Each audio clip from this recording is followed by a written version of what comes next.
자, 보자. 이제 9단원 제2강 부분, 바로 한국어의 위상과 현재 우리 한국어 사용의 문제점에 대해서 이제 다른 부분을 한번 살펴보도록 합시다. 이 부분은 솔직하게 얘기하면 이제 어떻게 보면 약간 현재 한국어라고 하는 게 굉장히 과학적인 문자고, 뭐 거기에 대해서 실용적인 문자고라고 하는 약간 국보적인 내용과 알겠죠? 거기에 현대사회의 좀 문제점 이런 걸 담고 있는데, 사실 요 부분은 조금 암기하듯이 공부를 해야 되는 부분이에요. 알겠죠? 그래서 그냥 교과서에 있는 내용 그대로 우리가 한번 살펴보도록 합시다.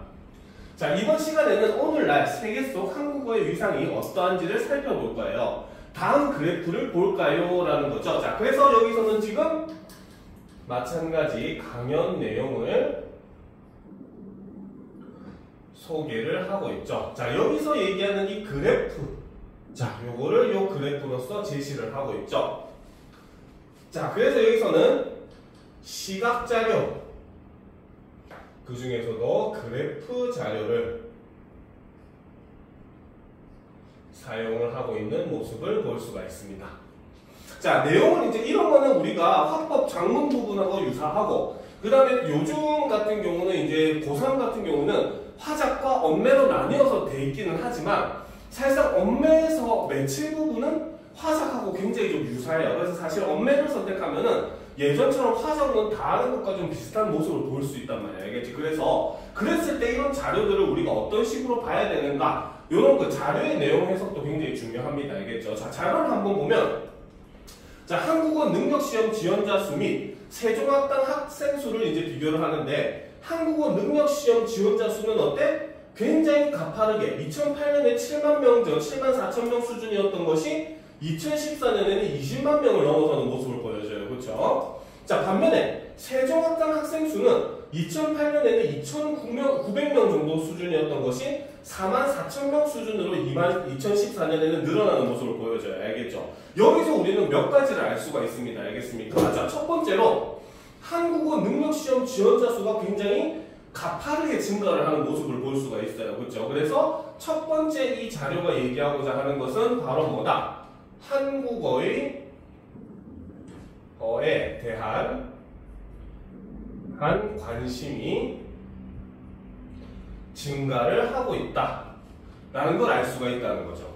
그렇죠? 그리고 두 번째를 보게 되면, 자, 한국어 능력시험 지원자 수를 2008년을 기준으로 보더라도 7만 4천 명 수준이었는데, 정작 세종학당에서 수용할 수 있는 학생 수는 2,900명밖에 안 돼요. 너무나 현저히 차이가 나죠. 그렇죠? 그것이 2014년에는 어때? 지원자 수는 20만 명이 넘어섰는데 정작 세종학당 수는 4만 4천 명 수준밖에 안 된다는 거야. 그죠? 즉, 두 번째는 바로 뭐다?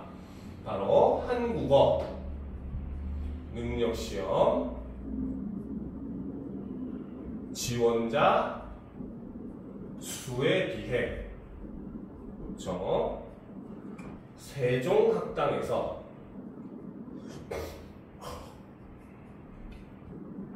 수용 가능한 인원수가 매우 적다는 것도 우리가 이 자료를 통해서 알 수 있다는 겁니다. 알겠습니까? 자, 그러면 이제 그 내용이 진짜 본문에 나오는지 한번 보도록 합시다. 자, 이 그래프는 한국어 능력시험 지원자 수 및 세종학당 학생 수의 추이를 나타낸 것이에요. 자, 한국어 능력시험이란, 자, 여기서 이제 한국어 능력시험의 뜻을 설명을 해주죠. 자, 한국어 능력시험이란 바로 뭐다? 한국어를 모국어로 하지 않는 제외 동포나 외국인의 한국어 사용 능력을 평가하기 위한 시험이다. 자, 여기서 바로 한국어 능력시험의 정의, 바로 개념을 설명을 하고 있습니다. 그죠? 자, 세종학당은 해외에 있는 한국어 교육기관으로 전 세계에서 한국어와 한국 문화 교육을 담당하고 있어요. 자, 세종학당은 반면에 무엇을 하는 곳이다? 해외에 있는 한국어 교육기관이다. 하지만 한국어만 가르치는 게 아니라 전 세계에서 한국어와 한국 문화 교육을 담당을 하고 있는 것이 바로 세종학당이라는 거죠. 바로 이것이 세종학당의 뜻과 역할에 대해서 이제 설명을 한 부분입니다. 그죠? 자, 이 그래프를 보면 한국어 능력시험 지원자 수와 세종학당 수가 점점 늘어나고 있다는 것을 알 수가 있죠. 자, 이제 그래프의 이제 해석 결과를 나타내죠. 첫 번째는 바로 뭐다? 바로 한국어 능력시험 지원자 수와 세종학당 수가 점점 늘어나고 있다. 이게 바로 뭐다? 세계 속에서 한국어의 위상이 높아진 결과 나타난 현상이라는 거죠.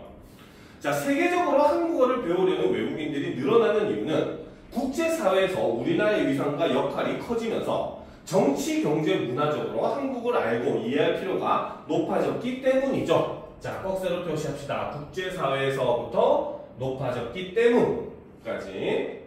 자, 이것이 바로 뭐다? 세계 속에서 한국어의 위상이 높아진 이유라는 거죠. 이 단어는 아까 얘기했듯이 국뽕 단어입니다. 그렇죠? 그러니까 우리는 국뽕에 대해서도 좀 알고 있어야 됩니다. 알겠습니까? 실제로 우리나라가 이제 그 OECD 선진국 반열에 든 게 몇 년 안 됐어요. 그전에는 우리나라가 사실 기필코 선진국이 안 되겠다고 거절을 했었습니다. 알겠습니까? 그 이유가 바로 뭐냐면 실질적으로 이제 그 선진국 반열에 들어서게 되면은 권리보다는 의무가 많아져요. 그래서 개발도상국을 지원을 해줘야 되고 뭐 여러 가지 의무들이 많이 생깁니다. 알겠죠? 반면에 개발도상국 지위를 가지고 있을 때는 우리가 수출이나 이런 걸 할 때 관세를 면제받는다든지 이런 여러 가지 혜택들이 많아서 권리가 더 많았습니다. 알겠습니까? 그래서 경제적으로 봤을 때는 우리는 당연히 개발도상국 지위를 갖고 있는 게 더 이득이었기 때문에 실질적으로 우리나라가 그 GDP 수준이 세계 뭐 거의 한 7, 8위 10위권 안으로 들어섰을 때 이미 우리나라 보고 선진국을 해야 된다, 선진국 지위를 부여해야 된다는 말이 많았지만 우리나라가 거절을 했어요. 근데 그러다가 나중에는 어쩔 수 없이 이제 실제로 그래서 우리나라가 선진국 반열에 들어선 거는 불과 한 3, 4년 정도밖에 안 됩니다. 알겠습니까? 그런데 여기서 이제 우리나라가 이 선진국이 되는 거는 굉장히 좀 의의가 있어요. 사실상 그 태초부터 선진국이 아니었던 국가 중에서 선진국이 된 나라는 우리나라가 유일무이합니다. 정말로. 알겠습니까? 거기다가 2차 세계대전을 기준으로 했을 때 뭡니까? 1차, 2차 세계대전을 기준으로 했을 때 식민지를 갖고 있지 않던 식민지의 역사를 갖고 있던 국가가 선진국 반열에 들어선 것도 역시 우리나라가 유일합니다. 알겠습니까? 그런 면에서 이제 우리나라의 위상이 이렇게 점점 높아지게 되었다는 거죠. 알겠죠? 그래서 그 덕분에 한국어의 국제적인 위상도 함께 높아지고 있어요. 많은 외국인이 한국어를 배우려고 노력하고 있다니 자랑스럽지 않나요? 자, 다음 페이지로 넘어가도록 합시다. 자, 한국어가 한민족만의 언어가 아닌 세계인의 언어로 주목받으며 그 위상이 높아지고 있죠. 자, 하지만 한국어를 모국어로 하는 한국어의 주인인 우리가 국어를 한국어로 사용해서 안타까울 때가 있어요. 다음 자료를 같이 볼까요? 자, 그래서 첫 번째 자료를 봅시다. 외래어와 외국어를 과도하게 사용한 예에 대해 있죠. 자, 유니크한 디자인과, 그렇죠? 유니크한 디자인. 요거 대신에 독특한 모양과, 요렇게 하면 될 거를 요렇게 영어를 썼죠. 그 다음, 비비드한 컬러. 자, 비비드한 컬러. 바로 화려한 색상으로 바꿨어도 충분히 가능한 거죠. 그렇죠? 그래서 컬러가 돋보이는 이 상품은 이미 많은 셀럽들이, 자, 셀럽들, 바로 유명 인사들이 초이스한, 바로 선택한 핫 아이템입니다. 바로 최신 유행 상품입니다.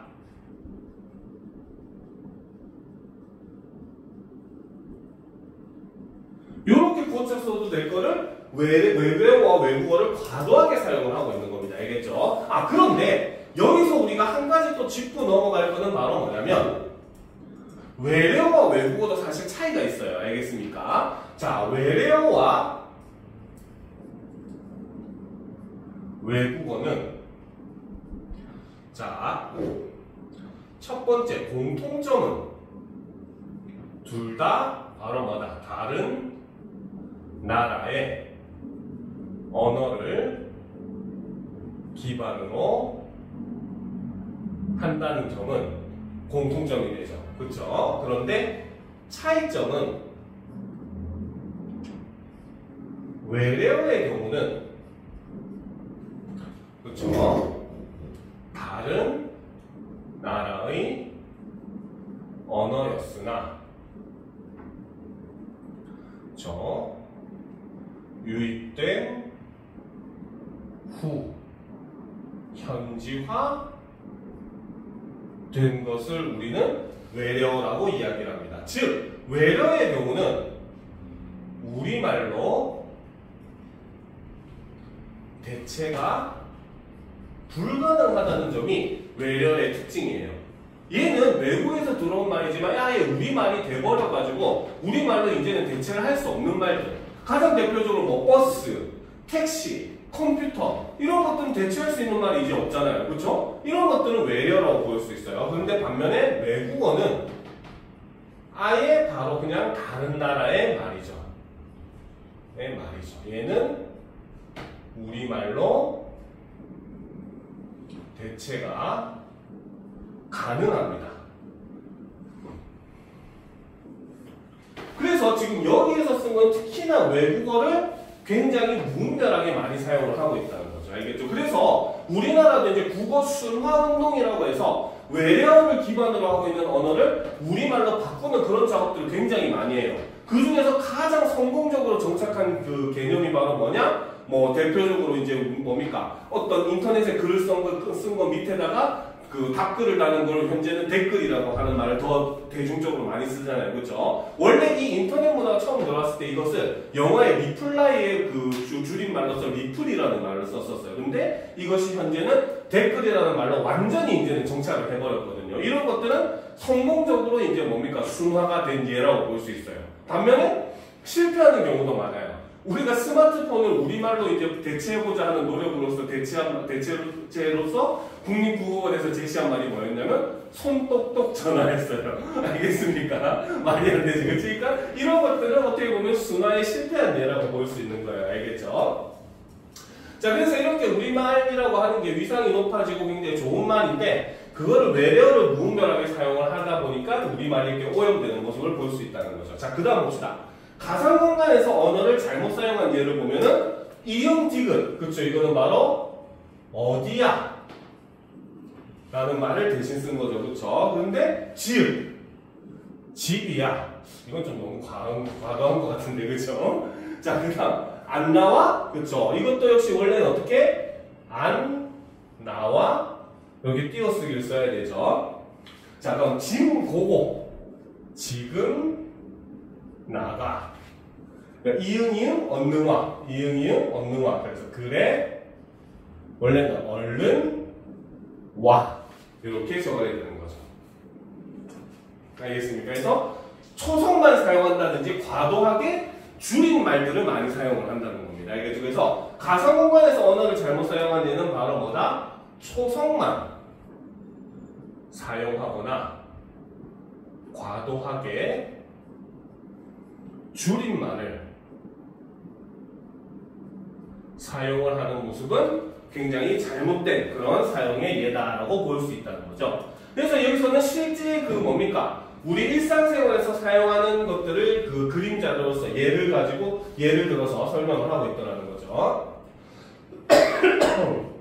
자, 왼쪽 자료는 외래어나 외국어를 불필요하게 많이 사용. 밑줄 칩시다. 외래어나 외국어를 불필요하게 많이 사용한 예. 이게 바로 부적절한 국어 표현 첫 번째가 되는 거죠.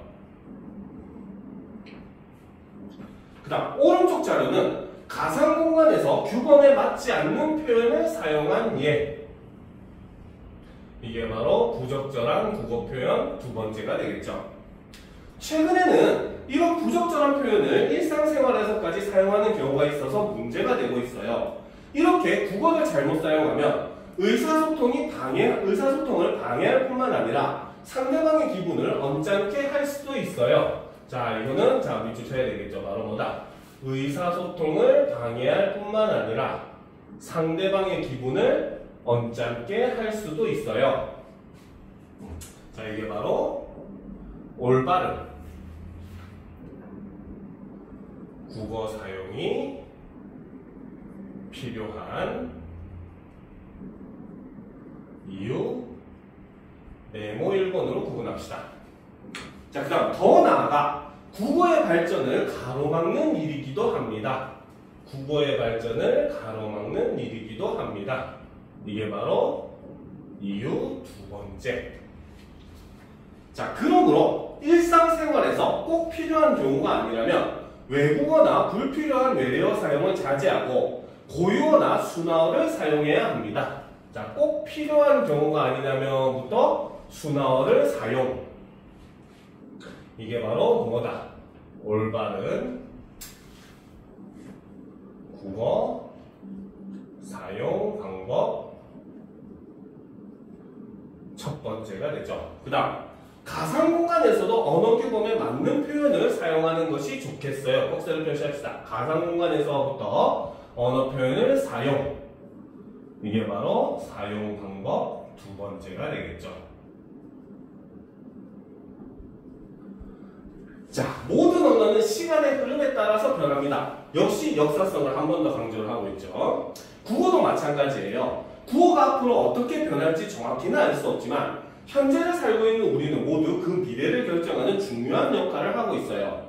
따라서 우리는 국어의 아름다운 미래를 위해 자신이 국어를 어떻게 사용하고 있는지 생각해보고 국어를 사랑하며 국어의 발전에 기여하는 태도를 지니도록 노력해야 합니다. 그래서 여기서도 역시 마지막 부분에서는 바로 뭐다? 자신이 국어를 어떻게 사용하는지 생각하고 국어를 발전에 기여하는 태도를 지니도록 노력해야 된다 라고 하는 강연자의 당부를 마지막에 제시를 하면서 이 강연을 마치고 있다라고 볼 수 있다는 겁니다. 알겠습니까? 여기까지가 일단 기본적으로 우리가 그 교과서 본문 내용이 끝난 겁니다. 그래서 이 다음 남은 거는 세종어제 국민정음, 그 다음에 아까 얘기했던 뭐 두보의 충만 정도가 더 있긴 한데 선생님이 교재에는 심화된 내용으로 조금 더 집어넣어놨어요. 그래서 다음 시간에 이제 그 심화된 내용을 좀 더 하고 혹시나 그 중간에 학교에서 추가되는 거 있으면은 같이 한번 또 살펴보는 시간을 다음 시간에 가지도록 할 겁니다. 알겠죠? 자, 일단 오늘 수업은 여기까지 하도록 합시다. 알겠죠?